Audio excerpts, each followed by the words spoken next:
Hai, Assalamualaikum warahmatullahi wabarakatuh. Kembali lagi bersama saya Tiara Agustiani Mardika. Kali ini kita udah masuk nih ke materi unsur, senyawa, dan campuran. Kita simak baik-baik, persiapkan buku kalian. Yuk kita simak. Untuk yang pertama, ada namanya materi atau zat, yaitu sesuatu yang memiliki massa dan volume.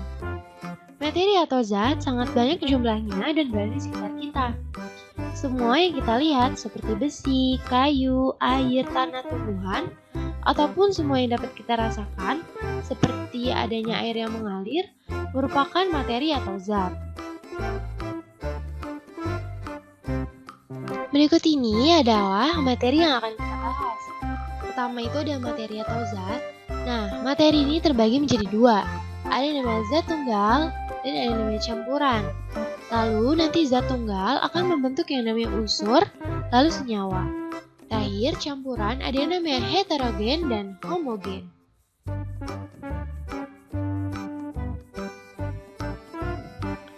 Zat tunggal.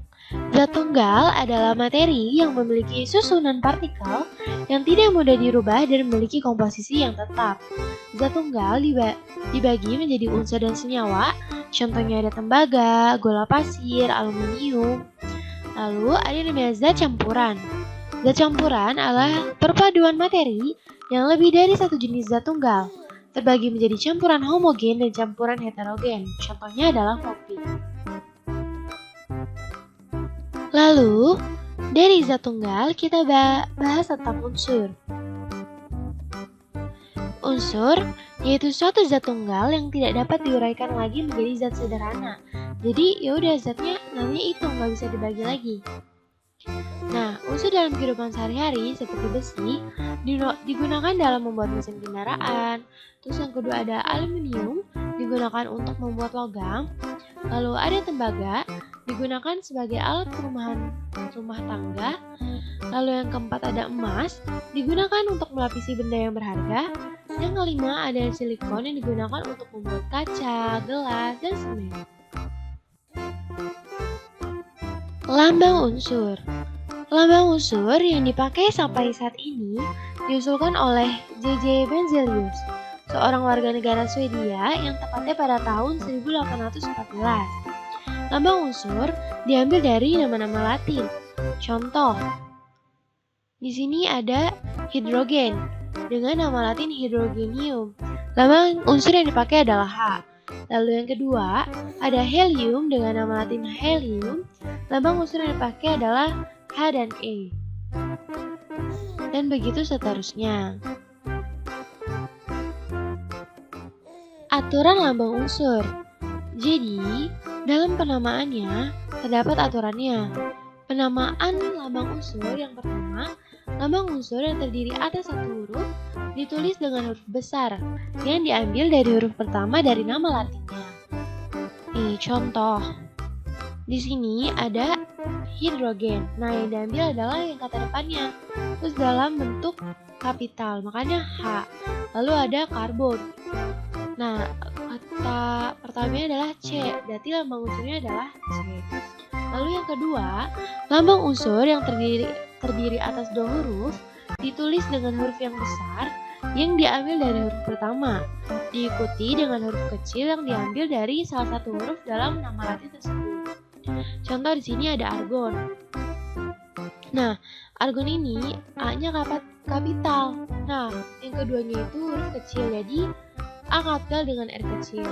Nah, dikarenakan si argon ini udah pakai AR, maka argentum udah nggak bisa pakai lagi, dipakailah huruf selanjutnya, maka lambang unsurnya adalah Ag. Sistem periodik unsur. Periodik unsur berjumlah 118. Nah, unsur-unsur tersebut dimasukkan dalam satu tabel. Tabel atau daftar kelompok tersebut dikenal dengan sistem periodik unsur. Pada tahun 1940, Glenn Seaborg mengelompokkan unsur-unsur atas 7 periode dan 18 golongan. Cara pembacaannya, yang pertama, golongan dapat dibedakan menjadi 18. Lalu yang kedua, jumlah periode unsur adalah 7. Yang ketiga, sifat unsur dalam satu golongan mirip. Dan yang terakhir, sifat unsur dalam satu periode berubah secara periodik. Nah, berikut ini adalah gambar dari sistem periodik unsur. Yang pertama tadi, golongan unsur dibedakan menjadi 18. Jadi, secara vertikal, ini ada golongan 1, H, Li, Na, K, Rb. Terus selanjutnya ada golongan 2, hingga sampai golongan 18. Jadi ke bawah. Lalu yang kedua, jumlah periode dalam tabel sistem periodik unsur adalah 7. Nah, di sini itu secara horizontal. Jadi di sini 1, terus dari Li sampai Ne 2, Na sampai Ar 3, K sampai Kr 4, 5, 6, dan 7. Nah, ini periode nih, samping. Nah, lalu yang ketiga, sifat unsur dalam satu golongan mirip. Misalnya pada golongan 2A ada B, magnesium, kalsium. Nah, keenam tersebut mempunyai kemiripan sifat. Lalu yang keempat, sifat unsur dalam satu periode berubah secara periodik. Contoh, di sini litium, berilium, sama boron ini sifatnya berubah dari kiri sampai kanan.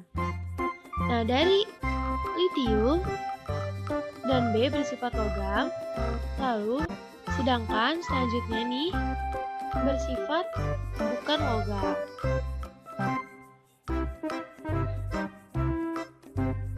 Kita membahas unsur, selanjutnya dalam zat tunggal ada yang namanya senyawa. Senyawa adalah zat yang terdiri dari 2 atau lebih unsur yang berbeda. Jadi kalau misalnya unsur 1, kalau senyawa itu ada 2 lebih dari unsur. Nah, berikut ini adalah contoh dari senyawa. Contohnya ada amonium, dia itu terdiri dari NH4 sama Cl. Terus ada magnesium, terdiri dari Mg2+ dan OH, dan selanjutnya. Selanjutnya ada namanya molekul. Molekul adalah 2 atom atau lebih yang saling bergabung atau bereaksi membentuk ikatan kimia. Berdasarkan jenisnya terbagi menjadi 2. Yang pertama ada molekul unsur, lalu yang kedua ada molekul senyawa. Nah, sebelumnya kita udah ngebahas tentang pengertian unsur dan pengertian senyawa. Terus ada yang namanya molekul. Molekul itu adalah suatu ikatan. Karena molekul unsur hanya terdiri dari satu jenis atom, kalau hidrogen ya hidrogen aja, oksigen ya oksigen aja. Tapi di sini membentuk ikatan, jadi hidrogennya di sini ada 2. 1, 2 membentuk ikatan yang namanya ikatan hidrogen. Lalu ada yang namanya oksigen. Oksigen di sini ada 2. 1, 2 membentuk yang namanya ikatan molekul oksigen. Nah, kalau bergabung namanya itu satu molekul air atau H2O. Lalu ada yang namanya molekul senyawa, yaitu molekul yang terdiri atas 2 atau lebih unsur berbeda yang saling berikatan. Di sini contohnya ada molekul air, karena dia beda ya. Kan kalau misalnya molekul unsur dia cuma satu aja nih, oksigen aja, hidrogen aja. Kalau dia bergabung namanya H2O, satu molekul air. Tapi ini nih termasuknya molekul senyawa. Nih di sini nih, karena dia udah ada 2 lebih nih. Ada yang namanya oksigen sama hidrogen. Nah, contoh lagi di sini ada namanya molekul karbon monoksida, terdiri dari karbon sama oksigen. Lalu ada molekul karbon dioksida, terdiri dari karbon sama oksigen. Lalu di sini ada kalium hidroksida, terdiri dari kalium, oksigen, dan hidrogen. Lalu di sini ada molekul garam dapur, terdiri dari natrium dan klorida. Sampai di sini, semoga kalian paham.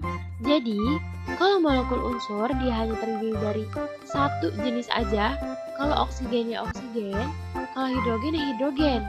Tapi kalau senyawa ini gabungan, ada yang oksigen sama hidrogen, karbon sama monoksida. Nah, itu namanya molekul senyawa.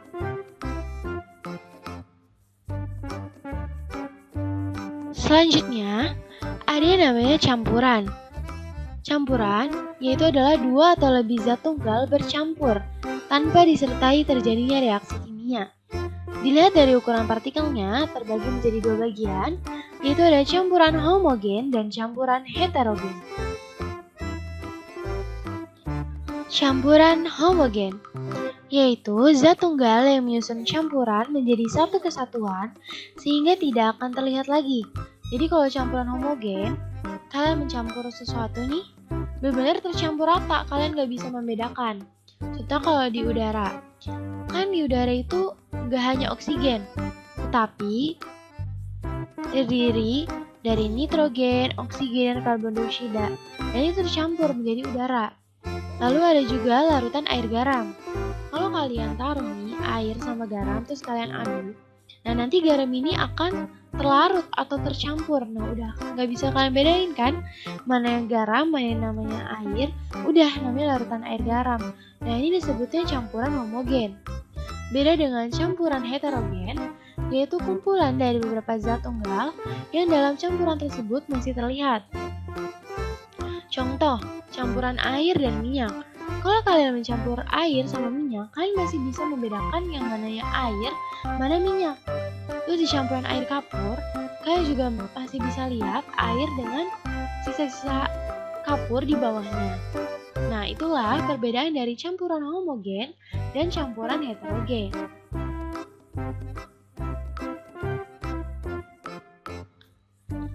Perhatikan gambar berikut ini. Manakah yang termasuk campuran homogen dan campuran heterogen? Nah, di sini terlihat nih, ada dua gambar. Gambar A dan B. Coba saya kasih waktu 5 detik untuk menunjuk atau komen mana yang termasuk campuran homogen dan campuran heterogen. Yang A atau yang B? 1, 2, 3, 4, 5. Nah, ingat, campuran homogen adalah campuran yang benar-benar tercampur rata. Kalau heterogen yang masih bisa terlihat perbedaannya. Nah, untuk yang pertama, yang A. Jawabannya adalah campuran homogen. Kenapa? Di sini itu ada air sama sirup. Air sama sirup kalau kalian aduk, udah tercampur rata, gak ada sisa-sisanya. Beda sama yang B, campuran heterogen. Kalau kalian campur di sini di bawah nih, masih ada ampas kopinya masih terlihat. Nah, itu perbedaan dari campuran homogen dan campuran heterogen.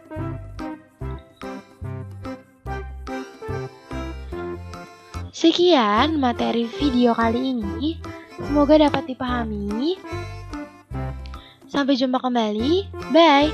Wassalamualaikum warahmatullahi wabarakatuh.